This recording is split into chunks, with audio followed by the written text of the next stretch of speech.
ಎಲ್ರಿಗೂ ನಮಸ್ಕಾರ. ಈಗ ಮೀನಲ್ಲಿ ನೋಡಿ good cholesterol, good calorie, good fat ಎಲ್ಲವೂ ಇದೆ. ಆದರೆ ಅದು ಎಣ್ಣೆಯಲ್ಲಿ ನಾವು ಫ್ರೈ ಮಾಡಿದಾಗ ಎರಡು ಮಿಕ್ಸ್ ಆದಾಗ ನಮಗೆ ಸ್ವಲ್ಪ ಕೆಟ್ಟ ಅಂಶನೂ ಬರುತ್ತೆ. ಹಾಗಾಗಿ ನಾನಿವತ್ತು ನಿಮಗೆ ಸ್ಟೀಮಲ್ಲಿ ಹೇಗೆ ಸಿಗಡಿಯನ್ನು ಒಂದು ಗ್ರೇವಿ ಮಾಡೋದು ಅಂತ ಹೇಳಿಕೊಡ್ತೇನೆ. ನಾನಿವತ್ತು ಅಂಗಡಿಯಲ್ಲಿ ಕಟ್ ಮಾಡಲಿಕ್ಕೆ ಬಿಡಲಿಲ್ಲ, ಯಾಕೆಂದರೆ ಸಿಗಡಿಗೆ ಬಹಳ ರೇಟ್ ಉಂಟು ಈಗ. ಅದು ಅಲ್ಲದೆ ಅದರ ತಲೆಯನ್ನೆಲ್ಲ ಅವರು ಸರಿಯಾಗಿ ಕತ್ತರಿಸಿ ಕೊಡೋದಿಲ್ಲ. ಆಮೇಲೆ ಈ ಸಿಗಡಿಯ ಗಲೀಜೆಲ್ಲ ಬಂದು ನಿಲ್ಲೋದು ಕೂಡ ಬೆನ್ನು ಭಾಗದಲ್ಲಿ ಅಲ್ವ. ಅದು ಅಂಗಡಿಯವರು ಹೇಳಿದರೆ ಕಟ್ ಮಾಡಿ ಕೊಡ್ತಾರೆ, ಆದರೆ ಮನೆಯಲ್ಲಿ ನಾವು ಕಟ್ ಮಾಡಿದರೆ ಇನ್ನಷ್ಟು ಕ್ಲೀನಾಗಿ ಸಿಗ್ತದೆ. ಗೊತ್ತಿಲ್ಲದವರು ಅಂಗಡಿಯಲ್ಲೇ ಕಟ್ ಮಾಡಿಸ್ಕೊಂಡು ಬನ್ನಿ. ಸಿಗಡಿಯ ಬೆನ್ನ ಹಿಂದೆ ಇರುವ ಗಲೀಜು ತೆಗೆದಿಲ್ಲ ಅಂದರೆ ಸಿಗಡಿ ತಿಂದಾಗ ಹೊಟ್ಟೆ ನೋವು ಬರ್ತದೆ. ಹಾಗಾಗಿ ಸಿಗಡಿಯನ್ನು ಯಾವಾಗ ನೀವು ತರಬೇಕಂದ್ರೂ ಅದರ ಬೆನ್ನ ಹಿಂದೆ ಕ್ಲೀನ್ ಮಾಡಿಸ್ಕೊಂಡು ಬನ್ನಿ. ಸಣ್ಣ ಸಿಗಡಿ ಆಗಲಿ ದೊಡ್ಡ ಸಿಗಡಿ ಆಗಲಿ. ಇವತ್ತು ನಾನು ಅರ್ಧ ಕಿಲೋ ಸಿಗಡಿ ತಗೊಂಡು ಬಂದು ಮನೆಯಲ್ಲೇ ಕ್ಲೀನ್ ಮಾಡ್ತೇನೆ. ಯಾಕೆಂದರೆ ನನಗೆ ಅದರ ತಲೆ ಅವರು ಕಟ್ ಮಾಡಿ ಬಿಸಾಡ್ತಾರೆ, ಅದು ಬೇಸರ ಆಗ್ತದೆ. ಈಗ ನೋಡಿ, ಒಂದೊಂದು ಸಿಗಡಿಯನ್ನು ನಾನು ಕ್ಲೀನ್ ಮಾಡ್ತಾ ಹೋಗ್ತೇನೆ. ಎಲ್ಲ ಕ್ಲೀನ್ ಮಾಡಿದ ಮೇಲೆ ಈ ಸಿಗಡಿಯ ಒಂದು ಬೆನ್ನ ಹಿಂದೆ ಇದಲ್ಲ, ಈಗ ನೋಡಿ ಮೀಸೆ ತೆಗಿಬೇಕು, ಅದು ಗೊತ್ತಿಲ್ಲದೆ ಬಿದ್ದದ್ದು. ಈಗ ಅದರ ಬೆನ್ನ ಹಿಂದೆ ಸರಿಯಾಗಿ ನಾವು ಅದನ್ನು ಒಂದು ನೂಲು ಥರ ಉಂಟು, ಅದನ್ನು ಹಾಗೆ ಕತ್ತಿಯಲ್ಲಿ ಅಥವಾ ಬಿಸ ಕತ್ತಿಯಲ್ಲಿ ತೆಗಿಬೇಕು ನಾವು. ನೋಡಿ, ಅದು ಅದರ ಗಲೀಜೆಲ್ಲ ಬಂದು ಬೆನ್ನ ಹಿಂದೆ ನಿಲ್ಲೋದು. ಆಮೇಲೆ ಇದೆಲ್ಲ ಚೆನ್ನಾಗಿ ನಾವು ಸರಿಯಾಗಿ ಕ್ಲೀನ್ ಮಾಡಿದ ನಂತರ ಇದನ್ನು ಒಂದು 3-4 ಸಲ ತೊಳಿಬೇಕು. ಇದು ಸಮುದ್ರದ ಸಿಗಡಿ, ಸಾಕು ಸಿಗಡಿ ಸಿಗ್ತದೆ, ಅದೊಂದು ಹುಲ್ಲು ವಾಸನೆ ಬರ್ತದೆ. ಇಲ್ಲಿ ನಾನು ನೋಡಿ ಕೊತ್ತಂಬರಿ ಸೊಪ್ಪು, ಜಿಂಜರ್, ಹಾಗೆ ಈರುಳ್ಳಿ, ಬೆಳ್ಳುಳ್ಳಿ, ಆಮೇಲೆ ಕರಿಬೇವು ಸೊಪ್ಪು, ಟೊಮೆಟೊ, ಹಸಿಮೆಣಸಿನಕಾಯಿ ಇಷ್ಟನ್ನು ಇವಾಗ ಸದ್ಯಕ್ಕೆ ತಗೊಂಡದ್ದು. ಯಾಕಂದರೆ ಬೇರೆ ಮಸಾಲೆಗಳನ್ನು ಕೂಡ ಹಾಕಲಿಕ್ಕೆ ಉಂಟು. ಇದೆಲ್ಲ ನಾನು ಕ್ಲೀನ್ ಮಾಡಿ, ಇಲ್ಲಾಂದರೆ ವೀಡಿಯೋ ಬಹಳ ದೊಡ್ಡದಾಗ್ತದೆ. ಹಾಗಾಗಿ ಎಲ್ಲ ಕಟ್ ಮಾಡಿದ ಮೇಲೆ ನಿಮಗೆ ತೋರಿಸ್ಕೊಡ್ತೇನೆ. ಈಗ ಇದನ್ನೆಲ್ಲ ಒಂದೊಂದೇ ಹಾಕಿ, ಇಲ್ಲಿ ನಾನು ನೋಡಿ ಈ ತವಕ್ಕೆ ನಾನು ಬರೀ 1/4 ಸ್ಪೂನು ಎಣ್ಣೆ ಹಾಕಿದ್ದೇನೆ. ನಾನ್ ಸ್ಟಿಕ್ ತವದ ಮೇಲೆ ಒಂದು 10 ಡ್ರಾಪ್ಸ್ ಅಂತ ಹೇಳ್ಬೋದು, ಅಷ್ಟೇ ಎಣ್ಣೆ ಹಾಕಿದ್ದಾನೆ. ಈಗ ಮೀಡಿಯಮ್ ಫ್ಲೇಮಲ್ಲಿ ನಾನು ಒಂದೊಂದನ್ನೇ ಹಾಕಿ ಫ್ರೈ ಮಾಡ್ತೇನೆ. ಈಗ ನಾನು ಶುಂಠಿ ಮತ್ತು ಬೆಳ್ಳುಳ್ಳಿ ಹಾಕಿ ಫ್ರೈ ಮಾಡಿದೆ. ಈಗ ಇನ್ನೊಂದೊಂದೇ ಐಟಮ್ಸನ್ನ ನಾವು ಹಾಕುವ. ಈರುಳ್ಳಿ ಹಾಕಿದೆ, ಈಗ ಇನ್ನು ಟೊಮೆಟೊ, ಹಸಿಮೆಣಸು, ಹಾಗೆ ಕರಿಬೇವು ಎಲ್ಲವನ್ನು ಒಂದೊಂದೇ ಹಾಕಿ ಒಂದು 10 ನಿಮಿಷ ನಾವು ಮೀಡಿಯಮ್ ಫ್ಲೇಮಲ್ಲಿಟ್ಟು ಫ್ರೈ ಮಾಡಬೇಕು.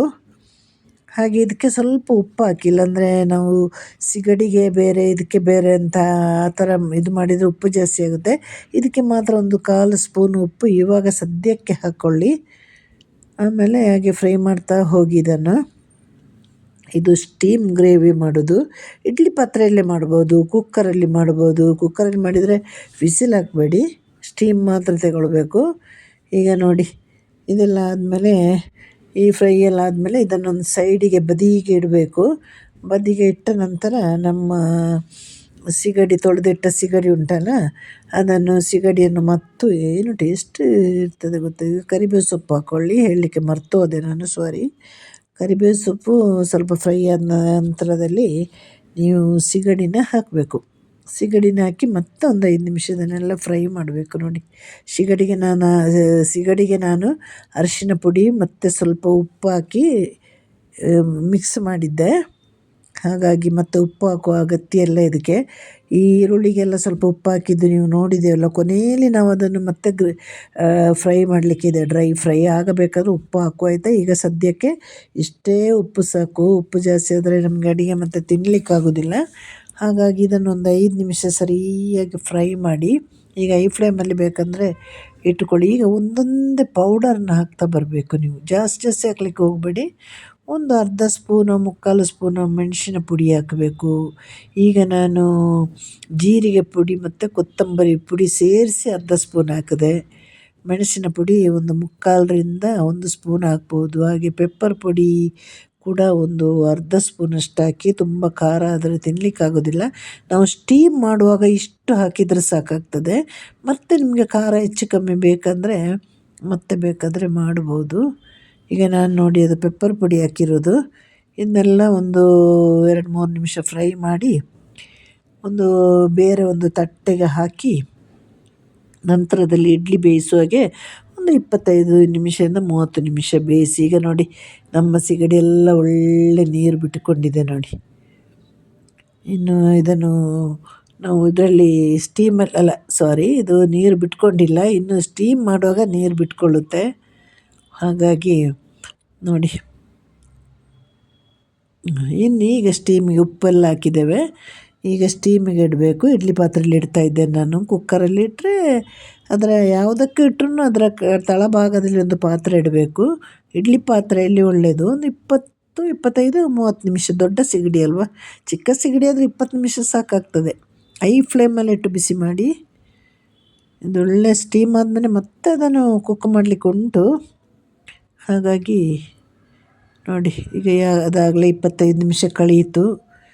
ನನ್ನ ಸಿಗಡಿ ಎಲ್ಲ ಚೆನ್ನಾಗಿ ಬೆಂದಿದೆ. ಈಗ ನೀರು ಬಿಟ್ಕೊಂಡಿದೆ. ನಾನು ಆಗಲೇ ನೀರು ಬಿಟ್ಕೊಂಡಿದೆ ಅಂತ ಹೇಳಿದೆ ಅಲ್ವಾ, ಸಾರಿ. ಮಾತಾಡುವಾಗ ಮನುಷ್ಯರಲ್ವ, ತಪ್ಪುತ್ತಲ್ವ. ಹೀಗೆ ಇದನ್ನು ಮತ್ತೆ ಪ್ಯಾನಿಗೆ ಹಾಕ್ಕೊಳ್ಳಿ. ನಿಮಗೆ ಸ್ವಲ್ಪ ಗ್ರೇವಿ ಬೇಕಂದರೆ ಸ್ವಲ್ಪ ನೋಡಿ, ನಾನು ಇಷ್ಟೇ ಎಣ್ಣೆ ಹಾಕಿರೋದು ನೋಡಿ. ಇದಕ್ಕೆ ಜಾಸ್ತಿ ಎಣ್ಣೆ ಬೇಡ. ಇದು ಸ್ಟೀಮ್ ಮೀನನ್ನೆಲ್ಲ ಹೀಗೆ ಸ್ಟೀಮ್ ಫ್ರೈ ಮಾಡ್ಬೋದು, ಚಿಕನನ್ನು ಮಾಡ್ಬೋದು. ಜಾಸ್ತಿ ಎಣ್ಣೆ ತಿನ್ನಲಿಕ್ಕೆ ಹೋಗಬೇಡಿ. ಮೀನು ಚಿಕನ್ ಎಲ್ಲ ಬಹಳ ಒಳ್ಳೆಯದು ಆರೋಗ್ಯಕ್ಕೆ. ಯಾವಾಗ ಎಣ್ಣೆ ನಾವು ಆ್ಯಡ್ ಮಾಡ್ತೇವಲ್ವ, ಜಾಸ್ತಿ ಎಣ್ಣೆ ಆ್ಯಡ್ ಮಾಡಿದಾಗ ಅದು ನಮಗೆ ಕೆಟ್ಟ ಕೊಲೆಸ್ಟ್ರಾಲ್ ಆಗೋದು. ಮೀನಲ್ಲಿ ಒಳ್ಳೆ ಒಮೆಗಾ 3 ಇರೋದಲ್ವಾ, ಹಾಗಾಗಿ ಶರೀರಕ್ಕೆ ಬಹಳ ಒಳ್ಳೆಯದು.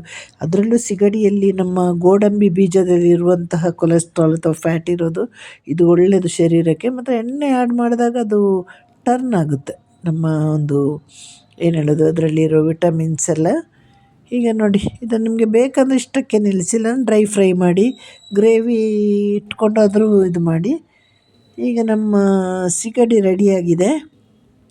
ಹಾಗೆ ಕೊತ್ತಂಬರಿ ಸೊಪ್ಪನ್ನು ಸೇರಿಸಿ, ಕರಿಬೇವನ್ನು ಸೇರಿಸಿದ್ದೇನೆ.